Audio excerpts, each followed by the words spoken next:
السلام علیکم۔ ناول بھرم بقا باطل بائی مہرالنساء شاہ میر کی یہ قسط نمبر 9 ہے۔ تم ایک بار پھر مجھے گھمانا چاہتے تھے لیکن میں وہیں اٹکی ہوں۔ تیز ہوا سے کھڑکی کھل گئی تھی۔ سرد ہوا کے تھپیڑے چہرے پر تھپڑ کی مانند لگ رہے تھے۔ وہ بار بار چٹخنی لگانے کی کوشش کرتی مگر ہوا کے باعث نہ لگا پاتی۔ کھڑکی پر جمے اس کے پتلے نازک ہاتھ برف ہو رہے تھے اور ناک سرخ۔ تم بہت ڈھیٹ ہو، جہاں جم گئی وہاں سے ہٹتی نہیں۔ وہ اس کے عقب میں آ کر کھڑا ہوا، اس کی چوڑی جسامت کے آگے وہ چھپ گئی۔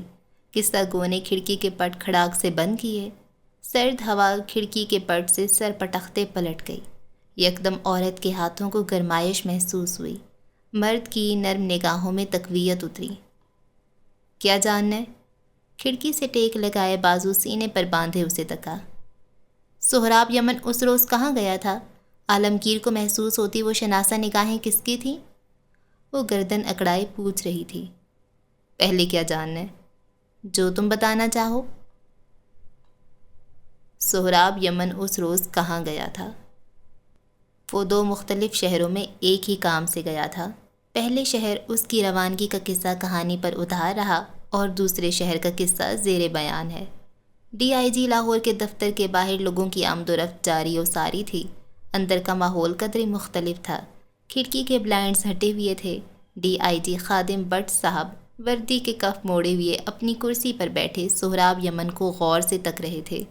ان کی وردی پر لگے ستارے، تمغے اور سینے پر لگا نام فخر سا فخر تھا جو اس آدمی کے آس پاس محسوس ہو رہا تھا۔ نعیم نے تمہاری بہت تعریف کی ہے لیکن میں کہے سنے پر یقین نہیں رکھتا۔ سگار لبوں میں دباتے ہوئے انہوں نے میز پر دھرا لائٹر اٹھایا۔ اس شہر کے لا اینڈ آرڈر کو درست کرنے میں میرے کتنے سال لگ گئے جانتے ہو؟ ان کے چہرے پر کرختگی تھی، انداز دو ٹوک۔ سہراب کو یہ نظریں اپنے آر پار گڑتی محسوس ہو رہی تھیں لیکن وہ ان نگاہوں سے بے نیاز تھا۔ خوف وہ کھائے جس کے اعمال سیاہ ہوں یا جسے سیاہ اعمالوں پر سفید چادر ڈھکنی نہ آتی ہو۔ پولیس کی نوکری میں رشوت نہ لینے کے دعوے کرنا بڑی بات نہیں، لیکن میں ایسے دعوے نہیں کرتا کیونکہ ظاہر ہے مجھے گھر چلانا ہے۔ تم راشی ہوتے تو مجھے فرق نہ پڑتا۔ مجھے صرف اور صرف ایک بات سے فرق پڑتا ہے اور وہ ہے قابلیت۔ اگر تم قابل ہو تو رشوت پر، اسکینڈل پر، مکاری اور عیاشی پر تمہارا حق ہے۔ سہراب نے سر کو خم دیا۔ ان میں سے کوئی بھی شے ایسی نہیں ہے جس کی مجھے ضرورت ہو۔ تمہیں ضرورت کس شے کی ہے؟ سگار کو لائٹر کا شعلہ دکھاتے ہوئے پوچھا۔ میں اپنے گھر واپس آنا چاہتا ہوں۔ سفید جھوٹ۔ یہاں میرا خاندان ہے، میری بیوی، میری بھتیجی، میرا بھائی، میرا گھر اور سب سے بڑھ کر میرا ادھورا جنون۔ میں اب ایک نارمل زندگی چاہتا ہوں، بس ایک ایب نارمل کام کے بعد۔ میں اپنی ڈیوٹی پوری ایمانداری سے کروں گا، یعنی بس تھوڑی سی بے ایمانی۔ میری اس شہر میں موجودگی آپ کے لا اینڈ آرڈر کو متاثر نہیں کرے گی، شاید اسے مسخ کر دے۔ کیا آپ مجھے ایک موقع دے سکتے ہیں؟ ایک موقع، یعنی میرے مقصد کو پانے کا یہ آخری موقع۔ میں آپ کو مایوس نہیں کروں گا، بس خود کو سرخرو کروں گا۔ تمہارا ریکارڈ بہت اچھا ہے سہراب۔ سگار کی راکھ شیشے کی تشت میں جھاڑتے انہوں نے کہنا شروع کیا۔ لیکن میرا ایک مسئلہ ہے۔ تم جانتے ہو اس شہر میں تمہارا تبادلہ کتنا مشکل کام ہے۔ 3 سال پہلے تم نے جس آدمی کو قاتل ثابت کیا تھا وہ روبینہ انصاری کا بڑا بیٹا تھا، مقتول کا بھائی۔ اس شہر کا سب سے بڑا کاروباری ہے اور اس کی ماں بہت جلد اقتدار میں آنے والی ہے۔ بھلا وہ کہاں چاہے گا کہ تم اس کی حکومت میں اس شہر آؤ؟ وہ ظاہر کرنا چاہ رہے تھے کہ یہ بات کہتے ہوئے وہ متعامل ہیں، مگر سہراب قسم کھا کر کہہ سکتا تھا وہ نہیں ہے۔ میں تمہاری راہیں ہموار کر سکتا ہوں اگر تم میرا ایک کام کر دو۔ اوکے، سر کو خم دیا، ہر شرط قبول۔ 1.5 سال پہلے ایک واقعہ ہوا تھا۔ لاہور کے جوہر ٹاؤن میں 4 عورتیں جو کہ طلاق یافتہ تھیں اور عورتوں کے حقوق کے لیے کام کرتی تھیں، اپنے مشترکہ فلیٹ میں مردہ پائی گئیں۔ انہوں نے سہراب کے سامنے ایک فائل رکھی۔ کمرہ دفتر میں اب بس 2 آوازیں تھیں، صفحات پلٹنے کی اور DIG صاحب کے بولنے کی۔ فائل میں چند تصاویر تھیں، 4 عورتیں، ان کے چہروں کا کلوز اپ۔ اگلی 3 تصاویر اور ان کے جلے ہوئے چہرے، ناقابل شناخت چہرے۔ سوشل میڈیا پر اچھا خاصا واویلا ہوا، 2 گروپس بن گئے۔ کچھ کے مطابق وہ عورتیں دین کے احکامات کے خلاف تھیں، اس لیے ان پر عذاب آیا، اور دوسرے گروپ کے مطابق وہ 4 انسانی جانیں تھیں جو ضائع ہوئیں اور یہ ایک مرڈر تھا۔ سہراب بغیر کوئی رائے پیش کیے صفحات پلٹ رہا تھا۔ کہیں سوشل میڈیا پر جاری ہونے والے بیانات کے اسکرین شاٹس تھے، کہیں تنقیدی، کہیں ہمدردانہ جملے۔ 6 ماہ کی لمبی تفتیش کے بعد اس مقدمے کو شارٹ سرکٹ کا واقعہ قرار دیا گیا اور مقدمہ بند ہو گیا۔ لیکن ہر سادہ اور عام سی کہانی میں جب لیکن آ جائے، وہیں سے کہانی کا ایک سہباب شروع ہوتا ہے۔ اس کہانی کا سہباب بھی شروع ہو چکا تھا۔ ان 4 لڑکیوں میں سے ایک لڑکی کی بہن اپنی بڑی بہن کی موت کو قتل گردانتی ہے اور وہ کسی صورت اس سے ہٹنا نہیں چاہتی۔ وہ پاکستان میں یونیسیف کے لیے کام کرتی ہے اور پچھلے 1.5 سال سے اس نے اس مقدمے کو ہوا بنا رکھا ہوا ہے، ایسی زہریلی ہوا جو نہ حلق میں اتاری جائے اور جس کے بغیر زندہ بھی نہ رہا جائے۔ سہراب یمن کو اب یہ قصہ کچھ سمجھ آ رہا تھا۔ وہ آگے سننا چاہتا تھا، اسے مزہ آ رہا تھا۔ ان 4 میں سے ایک لڑکی کے پاس امریکن نیشنلٹی بھی ہے، اور تم تو بہت اچھے سے جانتے ہو امریکہ خاندان کے امیر تایا کی حیثیت رکھتا ہے۔ اس کے گھر کے کانٹے کو بھی پھول سمجھنا ہوتا ہے۔ اب ان 2 کے قتل باقی 2 سے بھی تو جڑے ہیں۔ دباؤ بہت ہے اور قابلیت مجھے کہیں نظر نہیں آ رہی۔ وہ صفحات پلٹ پلٹ کر دیکھ رہا تھا۔ کہیں وہ 4 ایک ساتھ عورت مارچ کے پوسٹرز اٹھائے کھڑی تھیں، کہیں وہ کسی کلب میں موجود تھیں، کہیں حق کے نعرے بلند کرتی ہوئیں اور کہیں ہنستی مسکراتی ہوئیں۔ کیا موجودہ حکومت چاہتی ہے کہ اس مقدمے کو میں دیکھوں؟ میں چاہتا ہوں کہ یہ مقدمہ تم دیکھو، وہ ترکی با ترکی بولے۔ اس سب میں آپ کا فائدہ؟ خادم بٹ کئی لمحے بغیر کچھ کہے اسے دیکھتے رہے۔ سہراب انہیں نہیں دیکھ رہا تھا، ورنہ وہ ان کی آنکھوں میں ابھرتی بے بسی بھی دیکھتا، کوئی شکوہ بھی اور رنج بھی، اور شاید کسی باپ کی مجبوری بھی، اور شاید ایک مقصد بھی۔ اٹس پرسنل، انہوں نے 2 لفظوں میں بات سمیٹ دی۔ سہراب نے اس کے بعد کچھ نہیں پوچھا۔ اس نے فائل بند کر کے میگزین ایک طرف رکھ دیا اور مکمل طور پر ان کی طرف متوجہ ہوا۔ میرے کام کرنے کا طریقہ بہت مختلف ہے سر۔ لا اینڈ آرڈر میں مانتا ہی نہیں، اصول و ضوابط میں خود طے کرتا ہوں، صحیح غلط کا استعمال میں مرضی کے مطابق کرتا ہوں، اور رحم میرے پاس ہے نہیں۔ سہراب نے گردن اور کرسی ایک ساتھ پھیر کر انہیں دیکھا۔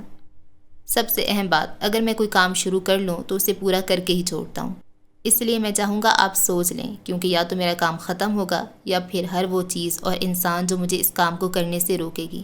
شاید ایک وقت ایسا بھی آئے کہ میں آپ کی بھی سننا چھوڑ دوں۔ کام کے مکمل ہونے کی یقین دہانی کروا سکتے ہو؟ مستقبل کس نے دیکھا ہے؟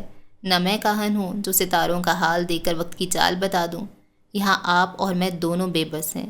مجھے نہیں پتا کہ آپ میرا تبادلہ یہاں کروانے کے بعد اپنا کام کرواتے ہی مجھے یہاں سے پھینک نہیں دیں گے، اور آپ کو بھی یہ یقین نہیں کہ یہاں آنے کے بعد میں آپ کا کام کروں گا یا نہیں۔ اس لیے سہراب اپنی جگہ سے اٹھ کر آیا اور ان کے سامنے آ کر رکا۔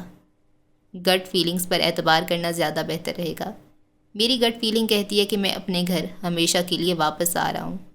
خادم نے بدقت سر اس بات میں ہلایا۔ میری گٹ فیلنگ کہتی ہے تمہارے لیے اپنی کشتیاں جلانا ایک درست فیصلہ ہے۔ 1 ہفتے کے اندر اندر تمہارا تبادلہ لاہور ہو جائے گا۔ سہراب اپنی جگہ سے اٹھا اور ان کے سامنے آ کر رکا۔ چند پل وہ دونوں ایک دوسرے کو دیکھتے رہے، پھر ہاتھ ملایا۔ مصافحہ یعنی معاہدہ۔ ایک وقت بعد وہ دونوں اس معاہدے پر پچھتانے والے تھے۔ شکریہ، سہراب نے کہا اور ایک انگلی سے فائل کی طرف اشارہ کیا، جیسے اب وہ اس کی ملکیت جاننا چاہتا ہو۔ خادم بٹ نے اجازت دے دی۔ فائل اٹھا کر وہ باہر کی طرف جانے لگا۔ ابھی اس کا ہاتھ دروازے کے ہینڈل پر تھا جب خادم نے اسے پکارا۔ عالمگیر یمن، وہ جو کارپوریٹ لائر ہے، تمہارا بھائی ہے نا؟ وہ جیسے کچھ یاد آنے پر بولے۔ جی سر، وہ میرا چھوٹا بھائی ہے۔ ہاتھ ہینڈل پر جمائے وہ رک گیا۔ آپ اسے کیسے جانتے ہیں؟ میں جیل گیا تھا 2 ماہ پہلے، کچھ قیدی چھوٹنے والے تھے، وہ ان میں سے ایک تھا۔ میرا ایک مسئلہ تھا، اس سے مشورہ کیا اور سر، آپ کو کوئی غلط فہمی ہوئی ہے۔ سہراب نے ان کی بات کاٹی۔ میرا بھائی آج رہا ہوا ہے اور میں اس وقت اسے ہی لینے جا رہا ہوں۔ خادم رک کر اسے دیکھے گئے، پھر ذرا دھیمی آواز میں بولے۔ میں جس نشست پر بیٹھا ہوں وہاں غلط فہمیوں کی گنجائش نہیں نکلتی، لیکن اگر تم کہہ رہے ہو تو ٹھیک ہے، یہ واقعی کوئی غلط فہمی ہوگی۔ خادم بٹ اب اسے نہیں دیکھ رہے تھے۔ شاید وہ جتا رہے تھے کہ سہراب اپنی زندگی میں ایک جھول چھوڑ آیا ہے، وہ اپنے کام میں اسے قبول نہیں کریں گے۔ سہراب یمن متحیر رہ گیا۔ کیا عالمگیر اسے دھوکہ دے سکتا ہے؟ اس کا سر سائیں سائیں کرنے لگا۔ نیو یارک کی ایک مصروف سی شاہراہ پر بنا یہ اسٹوڈیو ان دنوں شاہویر بنگش کا دفتر تھا۔ سڑک پر چلتی تیز رفتار گاڑیاں، مصروف لوگ، موبائل پر نگاہیں جھکا کر چلتے ہوئے نوجوان، اس کی کتھئی آنکھیں گلاس وال کے پار یہی سب دیکھ رہی تھیں۔ میز پر کئی پیپر رنگز پڑی تھیں۔ ایک کاغذ اس کے ہاتھ میں تھا جسے وہ مروڑ تروڑ رہا تھا، شاید ایک اور پیپر رنگ بنانے کی تیاری۔ انداز بوجھل تھا، دل بھاری۔ شاہویر، تمہیں نہیں لگتا یہاں امینڈا کا رد عمل بہت زیادہ دکھایا جا رہا ہے؟ دوسری شادی کے بعد بھی وہ اگر اپنے پہلے شوہر کے لیے ایسے احساسات رکھے گی تو صاف سرخ جھنڈا کہلائے گی۔ اس کی میز سے ذرا سے فاصلے پر دو اور میزیں اور کرسیاں لگی تھیں۔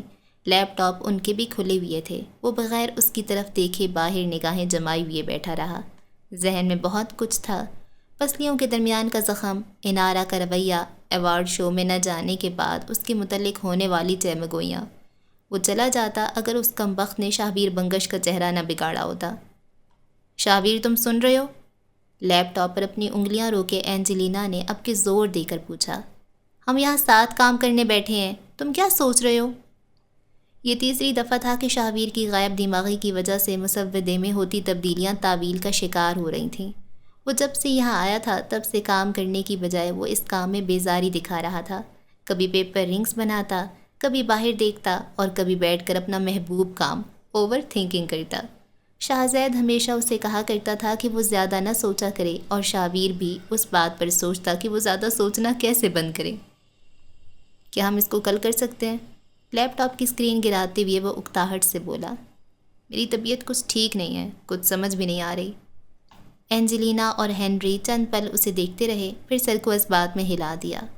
یہ پہلی بار تھا کہ شاہویر جیسا آدمی جو کہ کام کی مشین تھا، وہ کام سے جان چھڑوا رہا تھا۔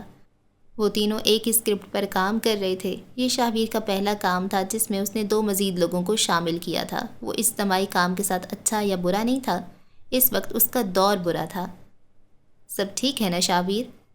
وہ لیپ ٹاپ بستے میں ڈال رہا تھا جب اینجلینا کی آواز پر رکا۔ تم ایوارڈز میں بھی نہیں آئے، لٹریری فیسٹیول تھا، آج تم وہاں بھی نہیں گئے، تمہارے چہرے پر بھی کچھ ہوا ہے؟ وہ ایک لمحے کو چپ ہوئی، پھر اس کے اور دوسرے لکھاری کے درمیان کچھ نگاہوں کا تبادلہ ہوا۔ کہیں کوئی پولیس کیس تو نہیں؟ شاہویر نے مڑ کر ان دونوں کو دیکھا۔ دل اتھل پتھل ضرور ہوا مگر نگاہیں خالی رہیں۔ اگر ہوا تو تم دونوں پولیس تھوڑی ہو، اس نے بظاہر مسکرا کر کہا، لیکن لہجے میں ٹھنڈک تھی۔ کندھے پر لیپ ٹاپ کا بیگ ٹانگے وہ باہر نکل آیا۔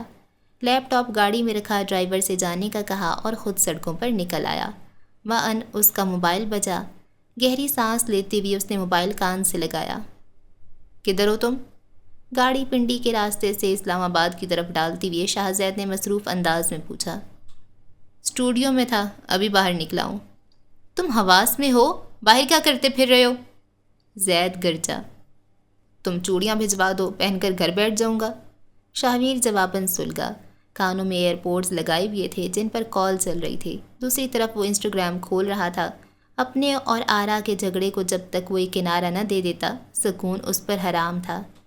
آس پاس دکانیں، بیکریز اور شاپنگ سٹورز تھے جو آج اس کی توجہ کھینچنے میں ناکام رہے۔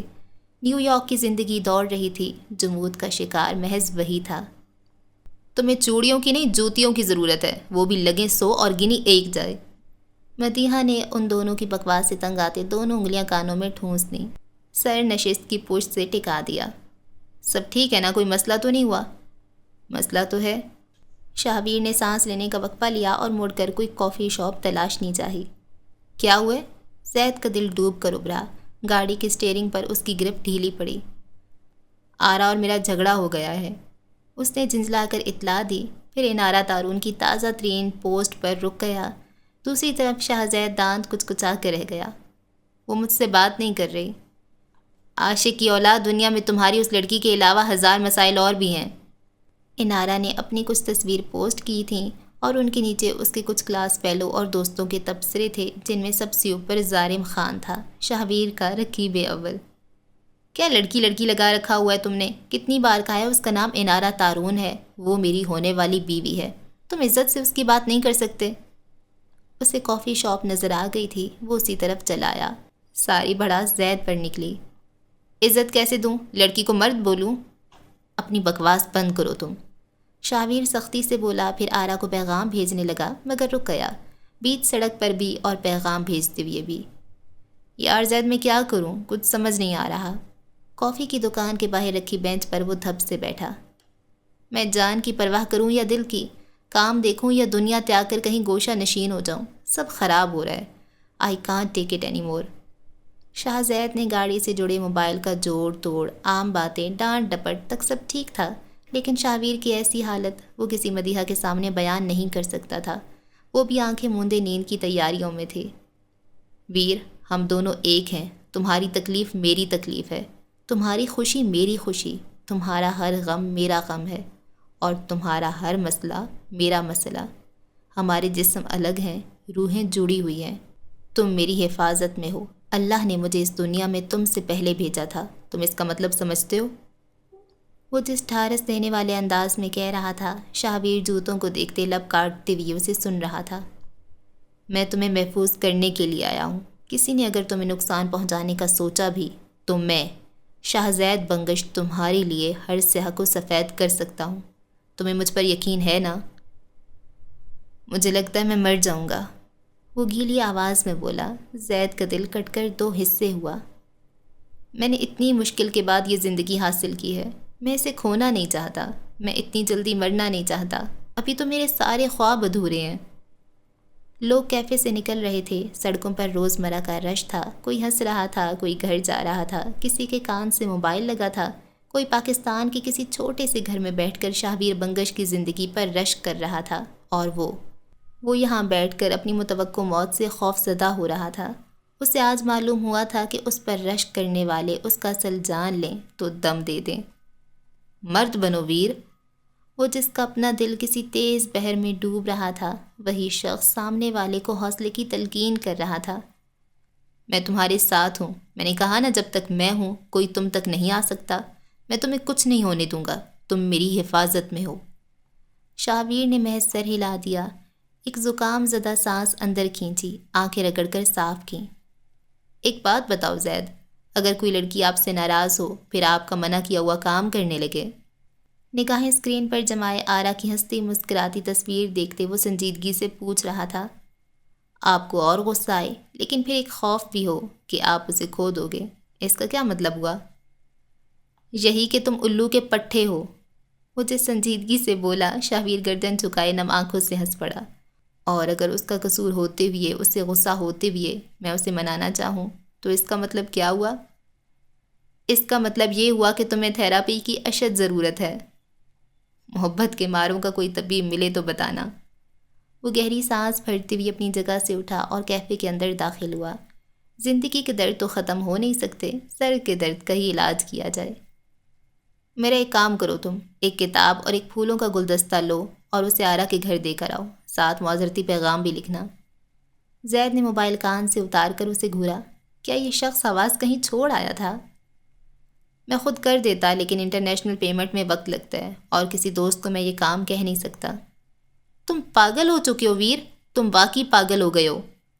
وہ مارے تیش کے بس اتنا کہہ سکا۔ بارستہ کو اپنا آرڈر لکھواتے شاہویر میز کے گرد آ کر بیٹھا، گردن کے کس بل نکالے۔ تم کر رہے ہو یا نہیں؟ تم اب مجھے دھمکیاں دو گے؟ وہ سلگا۔ تم اس وہ کہتے کہتے رکا، لفظوں میں تھوڑا بہت رد و بدل کیا۔ تم آرا کے لیے مجھ سے لڑ رہے ہو؟ درخواست کر رہا ہوں، معصوم بننے کی کوشش مت کرو، میں پیدا ہی وہی ہوا تھا۔ تمہیں کسی نے بتایا تم کتنے بڑے ذلیل اور مینوپولیٹر ہو؟ تم ہو نا، بتاؤ مجھے، میں تمہارا لاڈلا بھائی، تمہارے جگر کا ٹکڑا ہونے کے علاوہ اور کیا کیا ہوں؟ شاہ زید کتنی ہی دیر چپ رہا، اسے غصہ بھی آ رہا تھا اور بے بسی بھی محسوس ہوئی۔ انارا سے اس کا کوئی ذاتی مسئلہ نہیں تھا، بلکہ اسے تو شاہویر اور انارا ایک ساتھ بہترین لگتے تھے، لیکن حالات کا گھیراؤ اتنا تنگ تھا کہ وہ چاہ کر بھی سانس نہیں لے پا رہا تھا۔ گہری سانس لیتے اس نے ہمیشہ کی طرح اس کے آگے ہار مانی۔ اوکے، کر دوں گا، لکھنا کیا ہے؟ ٹیکسٹ بھیج دوں گا۔ میری ایک شرط ہے، زید نے کہتی ہوئے گاڑی کا گیئر گھمایا۔ تم 2 دن کے اندر اندر پاکستان آ رہے ہو۔ کیوں؟ تم لڑکی بھگا کر شادی کر رہے ہو اور مجھے اس میں شرکت کرنی ہے؟ شاہویر نے اپنی اسپریسو کو دیکھتے ہوئے پوچھا۔ لڑکی، شادی، یہ چاہ تو تمہارے ہیں، مجھے کوئی شادی نہیں کرنی۔ اس نے ہاتھ جھلایا۔ میں نے ایک حل ڈھونڈا ہے، کل کسی بھی وقت کی فلائٹ لو اور پاکستان پہنچو۔ تم بچوں جیسی باتیں کر رہے ہو زید، میرا کام ہے اور میں چھوڑ کر نہیں آ سکتا۔ معاہدہ بھی کسی چیز کا نام ہے۔ سک لیو مل سکتی ہے، یا تمہارا معاہدہ مردہ ہونے تک ختم نہیں ہوگا۔ کس بات کی سک لیو؟ میں بیمار نہیں ہوں۔ وہ تو آج نہیں ہو، تم ایک بار کہو، کل تک پاکستان کا بڑے سے بڑا ہسپتال تمہیں بستر مرگ پر منتقل کرنے کے لیے بے قرار نظر آئے گا۔ شاہویر سر جھٹک کر رہ گیا، منہ ہی منہ میں کچھ بڑبڑایا بھی۔ تم مجھے مرنے سے نہیں بچا سکتے، اگر میری موت لکھی ہے تو آ کر رہے گی۔ تمہیں جو کہا ہے کرو، میرا باپ بننے کی کوشش مت کرو۔ اوکے، آ جاؤں گا۔ اس نے ہر بحث ختم کی۔ تم میرا کام کر کے میسج کر دینا، پھول بھیجنے سے پہلے مجھے دکھا دینا، اور چاکلیٹس میں کوکونٹ فلنگ والے چاکلیٹس لینا۔ کتاب پائریٹڈ نہ لے جانا گدھے۔ تم کہو تو چاکلیٹ کے ٹکڑے اسے توڑ کر کھلا دوں، یا کتاب پڑھ کر سنا بھی دوں۔ اس کام کے لیے میں آ رہا ہوں نا، تم سے بہتر کر لوں گا۔ جانتا ہوں میں رن مرید نہ ہو تو۔ شاہویر ابھی کوئی جواب دیتا کہ کال کٹ گئی۔ اس نے بڑبڑا کر موبائل ڈیش بورڈ پر ڈالا اور پیسنجر سیٹ پر نیم دراز مدیحہ کو دیکھا، جو شیشے سے گال ٹکائے سو چکی تھی۔ زید چند پل اسے دیکھتا رہا، پھر سر جھٹک کر گاڑی چلانے لگا۔ البتہ اب رفتار ہلکی تھی، کہیں وہ نیند سے اٹھ نہ جائے، بس اسی لیے گاہے بگاہے وہ اس پر نظر بھی ڈالتا، لب مسکراہٹ میں بھی ڈھلتے، جانے کیوں ذہن فی الوقت پرسکون تھا۔ عالمگیر پر پڑنے والی وہ شناسہ نگاہیں کس کی تھیں؟ قصہ گو کی کلائی میں بندھی گھڑی میں چلتے وقت کو شام سے صبح کے کانٹے پر لاؤ، آسمان پر تنی سیاہ چادر کھینچ کر اتارو تو اجالا دکھائی دے گا، ایسا اجالا جس میں کئی اسرار چھپے ہوئے ہیں۔ کیفے میں جہاں عالمگیر یمن پر کئی غیر شناسہ نگاہیں تھیں، وہیں ایک شناسہ نگاہ بھی تھی جو بے اختیار بلا ارادہ اس پر ٹک کر رہ گئی تھی۔ وہ نگاہ تاج پر طلال بنگش کی تھی۔ تاج یہ عالمگیر ہے نا؟ کیفے کی دوسری منزل پر چھوٹی سی شیشے کی دیوار کے عین ساتھ والی میز کے گرد بیٹھی تاجور بنگش سے کسی نے پوچھا۔ جوس کا گلاس اٹھاتے ہوئے وہ یکلخت تھٹکی۔ دیکھو ذرا، مجھے تو وہی لگ رہے۔ اس کے ساتھ بیٹھی اس کی دوست اب تک اسی طرف دیکھ رہی تھی۔ تاج نے اس کی تقلید میں دیکھا تو وہ وہی تھا، وہی قد کاٹ، وہی ہیزل آنکھیں، وہی بھورے بال جو بکھرے ہوئے تھے، ہاں بس کلموں سے کچھ سفید ہو گئے تھے۔ گزرے برسوں کے برعکس وہ سوبر اور سنجیدہ دکھائی دے رہا تھا، یا شاید بیزار۔ وہ کئی لمحے اسے دیکھتی رہ گئی، وقت کی ساعتیں اس کی وجاہت کو دھندلا نہ سکی تھیں۔ شکر کرو تم نے درست وقت پر درست فیصلہ لے لیا، ورنہ آج اس قاتل کی بیوی ہوتی تم۔ تاج اس کی بات نہیں سن رہی تھی، وہ ماضی کے اوراق کھلے کسی پہلی ملاقات کی لہر میں مدغم تھی۔ وہ دور جب عالمگیر یمن سے حکاریوں سے دور تھا، وہ دور جب تاجور بنگش ایک مختلف عورت تھی، وہ دور جب ان دونوں کے درمیان تعلق بنا تھا، وہ دور جب وہ دونوں مسرور تھے۔ ماضی میں وہ کتنی دیر سے خود پر پڑتی عالمگیر کے نگاہوں سے محظوظ ہو رہی تھی، اسے اندازہ نہیں ہوا۔ ہاں وہ اسے دیکھا کرتا تھا، لاہور کی دھند آلود صبحوں میں وہ جلدی جا میں آ جایا کرتا تھا۔ کلاس میں اساتذہ کی بات سے زیادہ اس کا دھیان تاجور کی باتوں کی طرف ہوتا۔ کیفیٹیریا میں اگر وہ 4 بار جاتی تو عالم پر بھی فرض تھا کہ وہ اس کی دائیں بائیں طرف کسی میز کے گرد آ کر بیٹھے، جو وہ منگوائے وہی آرڈر کرے، اسے غیر آرام دہ کیے بغیر اسے گاہے بگاہے تکتا رہے۔ اس وقت جب وہ اپنے ڈرائیور کا انتظار کر رہی تھی، تب عالم اور یافس کی باتیں بھن بھناہٹ کی صورت اس کے کانوں میں پڑ رہی تھیں۔ کیا ارادہ ہے؟ آج بات کرنی ہے؟ یافس اپنی تئیں بڑی رازداری سے پوچھ رہا تھا۔ مجھے نہیں لگتا آج وہ صحیح موڈ میں ہے، میرا خیال ہے تمہیں موقع دے کر بات کرنی چاہیے۔ مرد موقع دیکھتا نہیں، پیدا کرتا ہے۔ بالوں میں انگلیاں چلاتے کسی گاڑی کے شیشے میں خود پر ایک تنقیدی نگاہ ڈالتے ہوئے وہ پہلی بار تاجور کو اپنی جانب سے مخاطب کرنے کے لیے آگے بڑھا۔ وہ جو 3-4 ہم مکتب ساتھیوں کے ساتھ مل کر کھڑی تھی، عالم کو اپنے سامنے کھڑے ہوتے ہوئے دیکھ کر ذرا حیران ہوئی، لیکن ظاہر نہیں کیا۔ کیا تم مجھے گھر تک لفٹ دے سکتی ہو؟ عالمگیر بازو سینے پر باندھے آس پاس کھڑے لوگوں کو یکسر نظر انداز کرتے مکمل سنجیدگی سے پوچھ رہا تھا۔ تاجور نے بے اختیار یہاں سے وہاں دیکھا، پھر دوبارہ اسے۔ ان کی طرف کیا دیکھ رہی ہو؟ میں تم سے بات کر رہا ہوں مس تاجور، کیا تم مجھے لفٹ دے سکتی ہو؟ اگر یہ اعتماد تھا تو تاج کو بھایا، اور اگر غرور تھا تو اس کی آنکھیں، اس کا چہرہ نظر بھر کر دیکھا، پھر اس پر بنتا تھا۔ اس فتوے پر مہر لگا دی۔ مجھ سے بات کرنے کی اچھی کوشش ہے، لیکن شاید تمہیں یہ کہنا چاہیے تھا کہ تم مجھے لفٹ دے سکتے ہو۔ تاج کی طرف سے اسے سب سگنل مل گیا تو آس پاس کھڑے سب لوگ آہستہ آہستہ ہٹ گئے۔ یوں بھی اس ملاقات نے ہونا تھا، کبھی نہ کبھی تو ہونا ہی تھا۔ یہ وجدان نصف جامعہ کو تھا۔ میرے پاس یہ ہے۔ اس نے ہاتھ کے اشارے سے ایک طرف کھڑی بائی کی طرف اشارہ کیا۔ ویسے تو اس میں کوئی برائی نہیں ہے، لیکن شاید پہلی بار میں تمہیں اس کی پیشکش کروں تو تمہیں برا لگ سکتا ہے، اور میں ایک ڈیسنٹ آدمی ہوں۔ تاج نے بالوں کی ایک لٹ کان کے پیچھے عرضی، مسکراہٹ گہری ہوئی۔ کوئی اگر دور سے انہیں ساتھ کھڑے ہوئے دیکھ لے تو ان دونوں کو کسی مصور کی بہترین مصوری قرار دے۔ وہ دونوں ایک دوسرے کے ساتھ مکمل تھے۔ میں تمہیں کیوں ڈراپ کروں؟ کیا تم راستے میں مجھے انٹرٹین کر سکتے ہو؟ میں کوئی مسخرہ نہیں ہوں تاج۔ عالم نے ہلکی سی مسکراہٹ کے ساتھ اس کی بات کاٹی۔ پھر میں تمہیں گھر کیوں چھوڑوں؟ تاکہ راستے میں تمہیں معلوم ہو سکے کہ عالمگیر کے ساتھ سفر کتنا اچھا کٹ سکتا ہے۔ اپنے سڑے ہوئے ڈرائیور کے ساتھ بور نہیں ہو جاتی تم؟ تاج نے مسکراہٹ دبائی۔ آدھا جامعہ جانتا تھا کہ عالمگیر یمن تاجور میں دلچسپی رکھتا ہے۔ وہ خود بھی اس بات سے بہت اچھی طرح واقف رہی تھی، اور کوئی تفاخر تھا جو اس میں بھر گیا تھا۔ عالمگیر وہ مرد جسے کئی لڑکیاں ٹھہر کر دیکھتی تھیں، وہ اگر کسی پر نگاہیں ٹکانے کو تیار تھا تو وہ صرف اور صرف تاجور بنگش کا چہرہ تھا۔ بور تو ہوتی ہوں، لیکن کیا کر سکتے ہیں عالمگیر صاحب؟ آپ جیسا اکڑ اور مغرور آدمی ہمارا ڈرائیور بھی تو نہیں بن سکتا نا؟ اسی لمحے تاجور کی گاڑی وہاں آ کر رکی۔ ڈرائیور تاخیر کے لیے معذرت کرنے لگا، مگر تاج نے بس اس سے چابی لی اور اسے گھر جانے کو کہا۔ ڈرائیور حیران ہوا، مگر اسے کچھ کہنے کی اجازت نہیں تھی۔ وہ عالم کے سامنے رکی۔ اوکے سو، تم ڈرائیو کرو گے؟ میں پیسنجر سیٹ پر بیٹھ کر تم سے بات کرنا پسند کروں گا، جینس کی جیبوں میں ہاتھ ڈالے اعتماد سے کہا۔ تاج جان گئی کہ وہ ڈرائیور بننے سے کترا رہا ہے۔ اس نے سر کو خم دیا۔ کچھ دیر بعد وہ اگلی نشست پر بیٹھی تھی، عالم اس کی دوسری طرف۔ وہ اعتراف نہیں کرنا چاہتی تھی، لیکن عالم جامعہ کی باقی مڈل کلاس لڑکوں سے مختلف تھا۔ اندر بیٹھتے ہوئے اس نے گھور گھور کر گاڑی کو نہیں دیکھا تھا، نہ ہی اس کی نظریں تاج کے موبائل، گھڑی یا پھر ہیرے کی انگوٹھیوں پر جمی رہیں۔ اس کا انداز، گفتگو کی وہ مہارت، موضوعات کی بھرمار اور اپنی رائے پیش کرنے کا انداز، کسی دن وہ اعلیٰ سطح تک جائے گا، اس میں کوئی شک نہیں تھا۔ میں نے تمہارا ایڈ دیکھا تھا۔ انڈسٹری کی نئی اداکاراؤں کی صحت پر بات ختم ہوئی تو عالمگیر نے نیا قصہ چھیڑا۔ میں خوبصورت لگ رہی تھی، اچھی لگ رہی تھی، میری فٹنس اور… تمہارا چہرہ تاثرات سے خالی تھا۔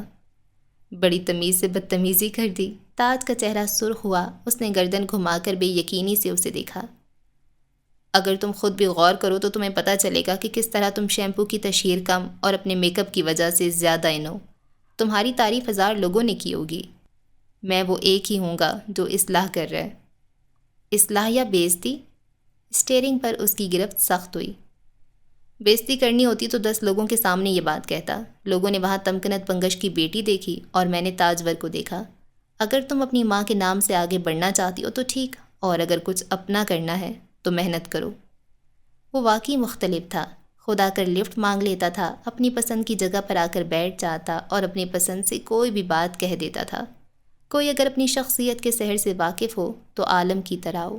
وہ بس سوچ سکی، غصہ البتہ کم نہ ہوا۔ خیر، تمہیں پتہ ایک نیا کیفے کھلا ہے تمہارے علاقے کے بالکل نزدیک۔ اگر کل تم فارغ ہو تو ہم شام کو چل سکتے ہیں۔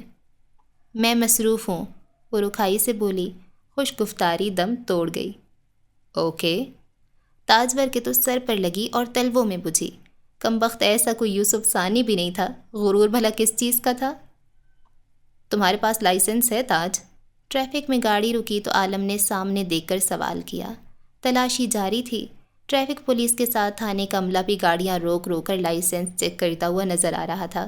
وہ ایک پل کو غائب دماغ نظر آئی، پھر چونکی، سامنے دیکھا اور ٹھٹکی۔ نہیں، میں نے تو کبھی بنوایا ہی نہیں۔ پولیس والوں نے کسی لڑکی کو خاتون اہلکار کے حوالے کیا اور یہاں تاجور کی سٹی گم ہوئی۔ اس ملک کی نوجوان نسل آخر قانون کی پاسداری کب سیکھے گی؟ وہ تعصب سے نفی میں سر ہلانے لگا۔ افسر ان سے 2 گاڑیوں کی دوری پر تھا اور تاجور کی ہتھیلیاں پسینے میں بھیگ رہی تھیں۔ اس مغرور اور منہ پھٹ آدمی سے کوئی بعید نہیں تھی کہ منہ پھاڑ کر خود بتا دے۔ جناب اس کو لے جائیں، اس کے پاس لائسنس نہیں ہے، اور اندر لے جا کر 3-4 دورے تو ضرور ماریں۔ اور گاڑی کا لائسنس اس کے اپنے پاس ہونا اس صدی کا سب سے بڑا معجزہ ہوتا۔ تاج پیچھے جا کر بیٹھو جلدی۔ پولیس آفیسر نے ایک لڑکے کو نکال کر اپنے عملے کے حوالے کیا جب عالمگیر نے سامنے دیکھتے نیا حکم صادر کیا۔ چہرے کے سامنے کتاب یا موبائل رکھو، جلدی کرو۔ وہ بازو کے کف موڑتے ہوئے بولا۔ مرتے کیا نہ کرتے کہ مستاق وہ اسی طرح بند گاڑی میں اپنی سیٹ سے اٹھ کر پچھلی سیٹ پر جا کر بیٹھی اور عالمگیر تیزی سے اگلی نشست یعنی ڈرائیونگ سیٹ پر۔ ٹھک ٹھک ٹھک گاڑی کا شیشہ بجا۔ تاجور کا اوپر کا سانس اوپر اور نیچے کا نیچے رہ گیا۔ افسر غسیل معلوم ہو رہا تھا۔ وہ جب تک اپنی ماں یا بھائی کو بلانے کی بات کرتی تب تک وہ اسے گاڑی سے باہر نکال کھڑا کرتا۔ بیزتی، اف اف اف۔ شاید اس کا دماغ خراب تھا جو وہ عالمگیر جیسے دماغ سے خالی اور غریب آدمی کے ساتھ گاڑی میں چلی آئی۔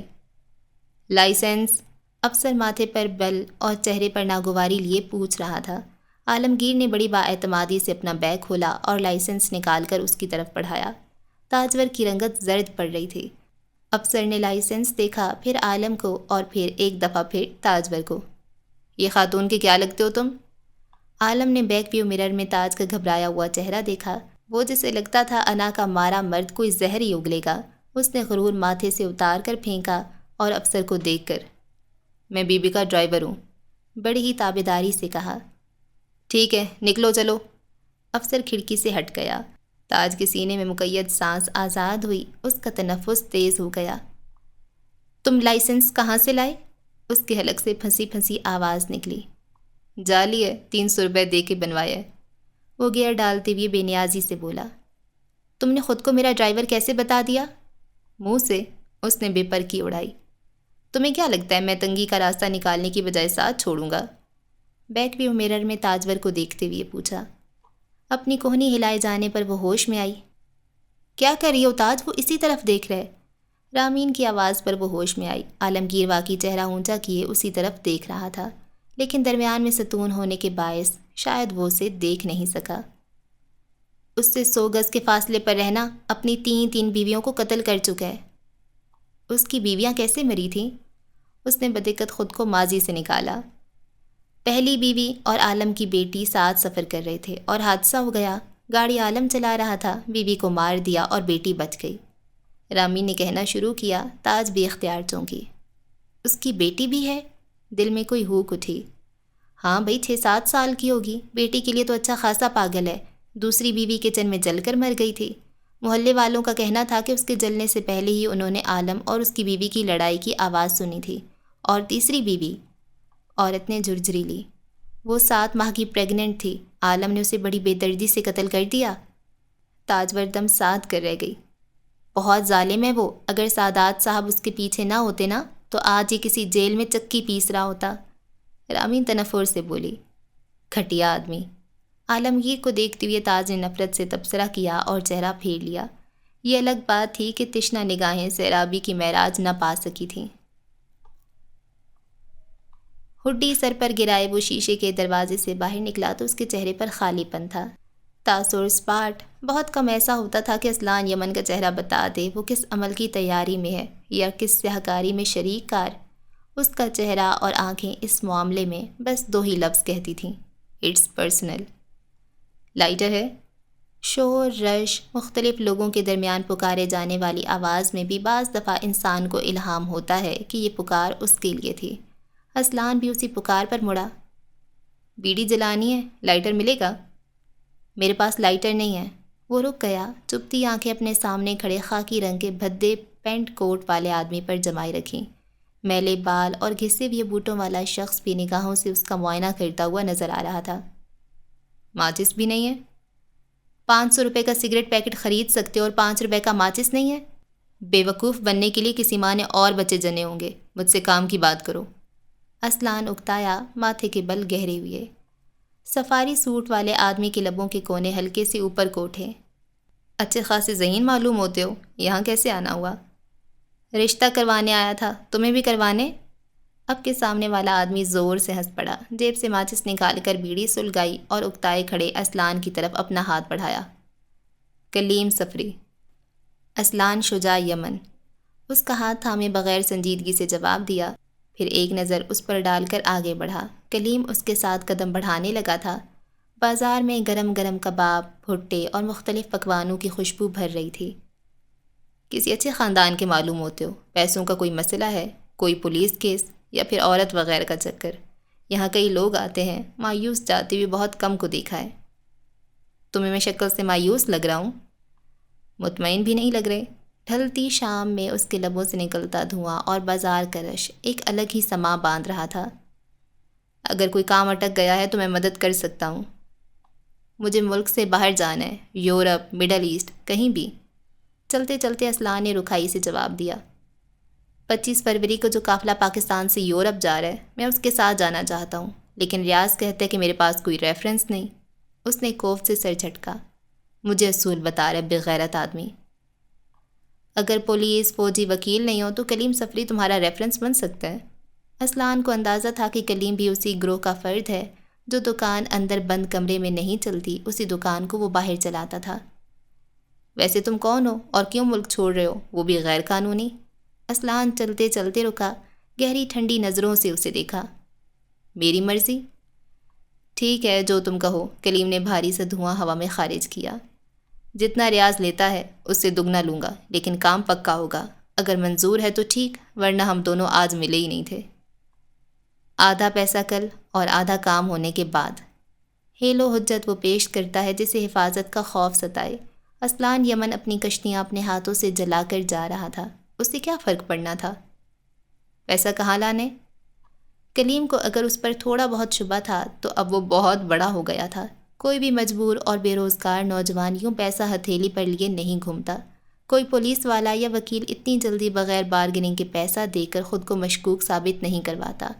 اگر وہ ان دونوں میں سے کوئی نہیں تھا تو کیا تھا؟ شالیمار ہوٹل، رات 12 بجے۔ اسلان نے سر کو اس بات میں ہلایا اور آگے بڑھ گیا۔ اس کی بھیڑ میں گم ہونے تلک اس کے عقب میں کھڑا آدمی اسی کے متعلق سوچتا رہا۔ کوئی اسے بتائے، قانون، بے روزگاری، اصول، ان سب سے اوپر بھی ایک چیز ہوتی ہے، خود پر دستبرداری۔ رش میں گم ہونے والا نوجوان خود سے دستبردار تھا۔ لال یمن پر آج کی شام کافی ہلچل اور رونق سے بھرپور تھی۔ باورچی خانے میں کھڑی ہانیاں اور انارہ یافس کے بنائے ہوئے اور کچھ باہر سے منگوائی ہوئے کھانے تشت اور ڈونگوں میں نکالتی ہوئی نظر آ رہی تھی۔ چھوٹے سے باورچی خانے میں اشتہا انگیز خوشبو پھیلی تھی۔ کل آفس آؤ گی نا؟ سلاد کے لیے فریج سے کھیرے نکالتے ہوئے ہانیہ نے پوچھا۔ نہیں یار، موڈ نہیں ہے۔ بریانی کی تشت کے اوپر ایک ایک دھنیا سجاتے ہوئے انارہ کوفت زدہ تھی۔ مجھے تو لگتا ہے میں غلط فیلڈ میں چلی گئی ہوں۔ ڈراموں اور فلموں میں ہمیشہ دیکھتے ہیں کہ لڑکی کو پتہ ہوتا ہے اسے زندگی سے کیا چاہیے، اس کا مقصد کیا ہے، اور ایک میں ہوں۔ تشت ایک طرف دھکیل کر اس نے موبائل کی اسکرین پر نگاہ ڈالی۔ تصاویر اپلوڈ ہونے کے بعد بھی شاہویر کی طرف سے کوئی پیغام نہیں آیا تھا۔ کیا یہ طریقہ بھی ناکام گیا؟ مجھے نہیں پتا کہ میرا ٹیلنٹ کیا ہے۔ بہن، جب پتہ لگ جائے تو مجھے بھی بتانا۔ سلیقے سے کٹے ہوئے پیازوں کے گرد اب وہ کھیرے رکھتی جا رہی تھی۔ میں یہ سلاد بنا کر گھر جاؤں گی، شام کے 7 بجنے والے، اچھی خاصی دیر بھی ہو گئی ہے۔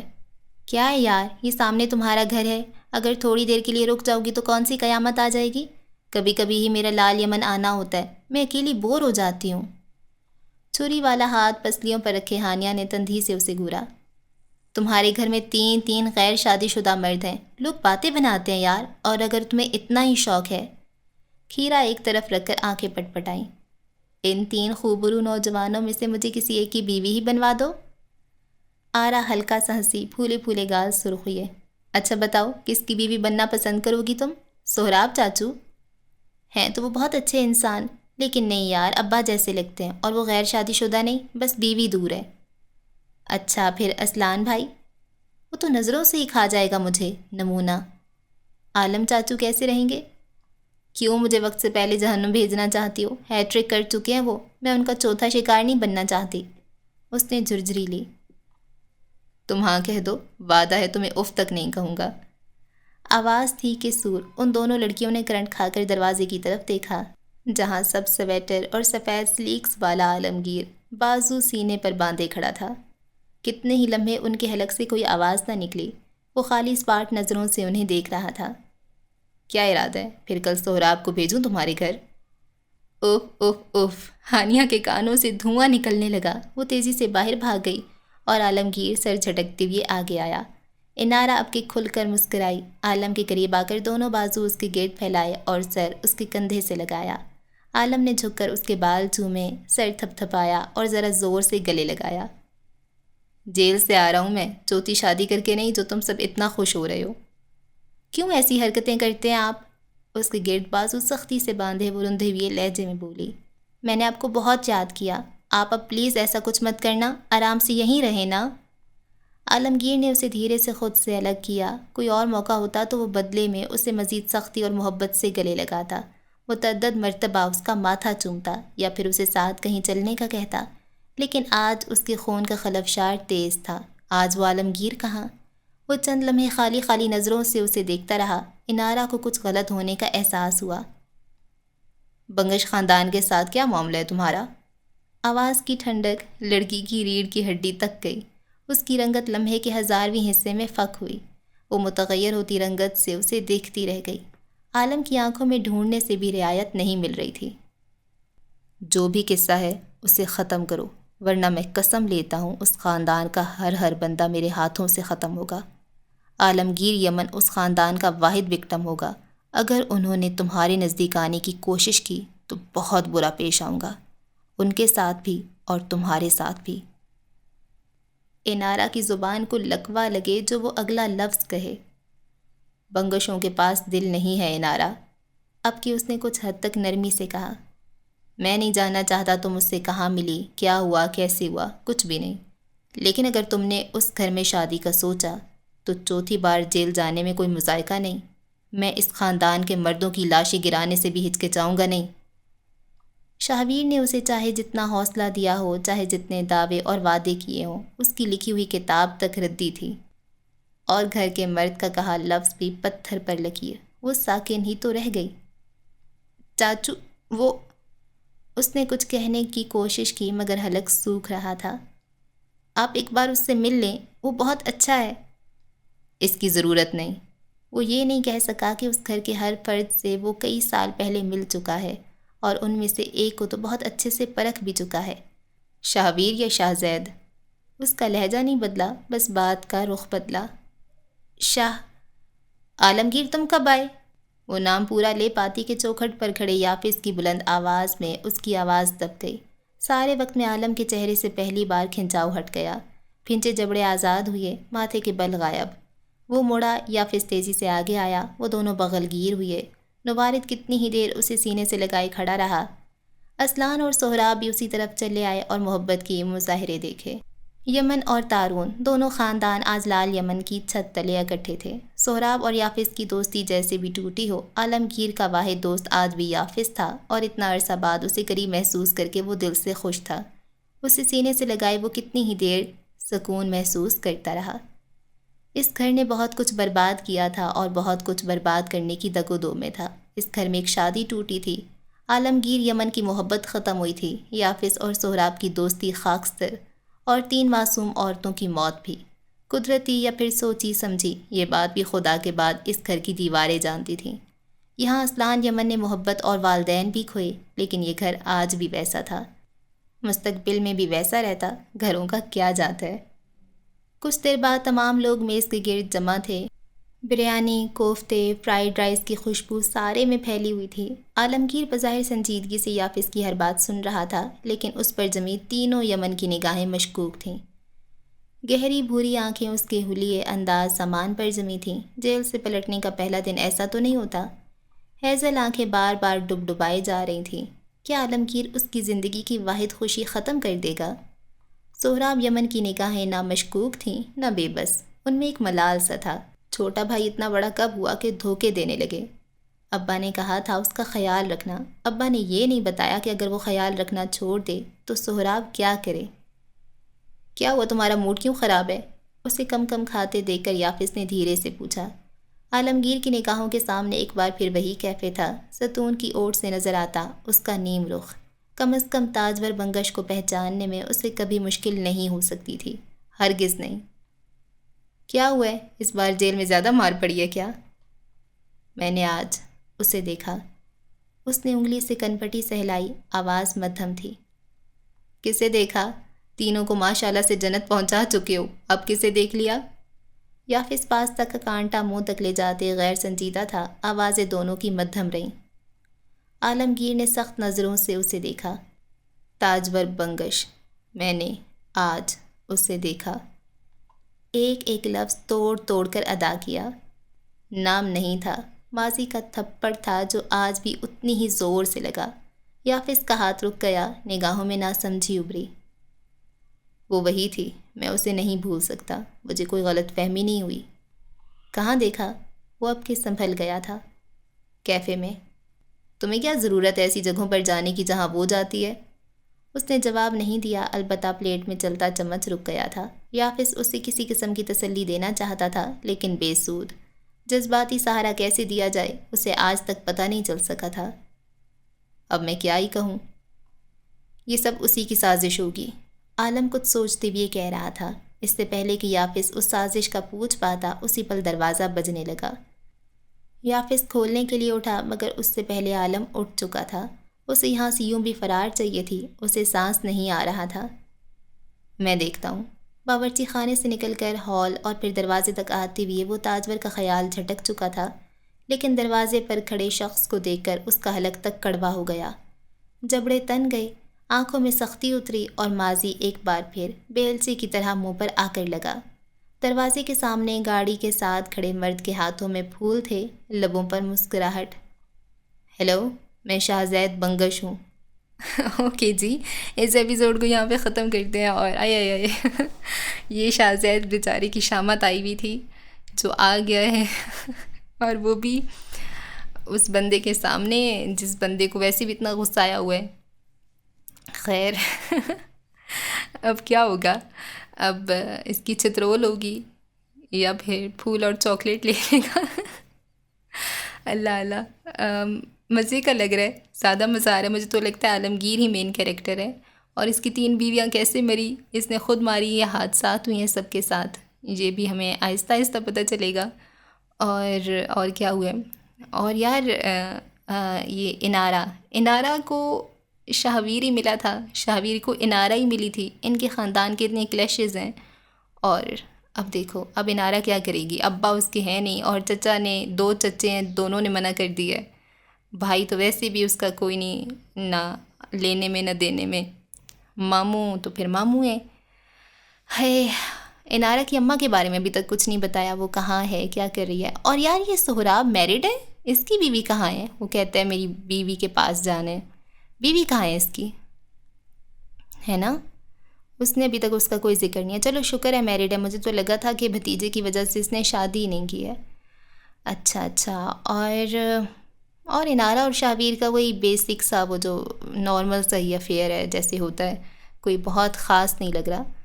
اور ایک بات جو مجھے نا وہ لگ رہی تھی کہ وہ جو شاہزید شاہویر کو کہہ رہا ہوتا ہے کہ تم میری حفاظت میں ہو، یہ لائن میں نے جب پڑھی نا تو مجھے لگ رہا تھا یہ میں نے کہیں پڑھی ہے کہیں سنی ہے، تو وہ مجھے یاد نہیں آ رہا تھا۔ پھر مجھے یاد آ گیا کہ ایک مووی تھی عالیہ بھٹ کی، اس کا کیا نام تھا؟ جگرا، ہاں جگرا ہی شاید نام تھا۔ اس میں وہ اپنے بھائی کی حفاظت کرتی ہے اور اسے کہتی ہے کہ تم میری پروٹیکشن میں ہو۔ وہ مووی بہت اچھی تھی، تو یہ وہ ڈائلاگ سے مجھے وہ یاد آ گئی ہے۔ اور یہاں پر بھی کچھ ایسا ہی سین ہے کہ وہ اپنے بھائی کو کہہ رہا ہوتا ہے کہ تم میری حفاظت میں ہو۔ ٹھیک ہو گیا۔ اور کیا ہوا ہے؟ اور کچھ خاص نہیں ہو رہا، بس وہ پتہ نہیں اب وہ اچھی ہے کہ بری ہے، یا ان کے درمیان کوئی حادثہ ہو گیا تھا عالمگیر اور تاجور کا، ان کا کیا سین تھا یہ بھی نہیں پتہ ہے۔ خیر کچھ برا ہی ہوا ہوگا جو ایک دوسرے سے اب اتنی نفرت کرتے ہیں، ورنہ بے شک نفرت ایک ساتھ نہ رہیں، لیکن دل میں تو وہ اچھے لگتی ہی ہے نا، ان کو ایک دوسرے سے نفرت ہے۔ پر یہ بھی تو بات ہے نا، وہ جو اس کی اماں ہے، کیا نام ہے اس کا، تمکنت، وہ اسی کام میں اچھی ہے، وہ لوگوں کو اسی چیز کے خلاف کرتی ہے جو وہ جو کہتی ہے کہ وہ ہمیشہ جو کرتی آئی ہیں۔ ہاں تو شاید تمکنت کی کوئی گیم ہو، اس نے اپنی بیٹی کا دل اس سے برا کیا ہو، اس کا دل اپنی بیٹی سے برا کیا ہو۔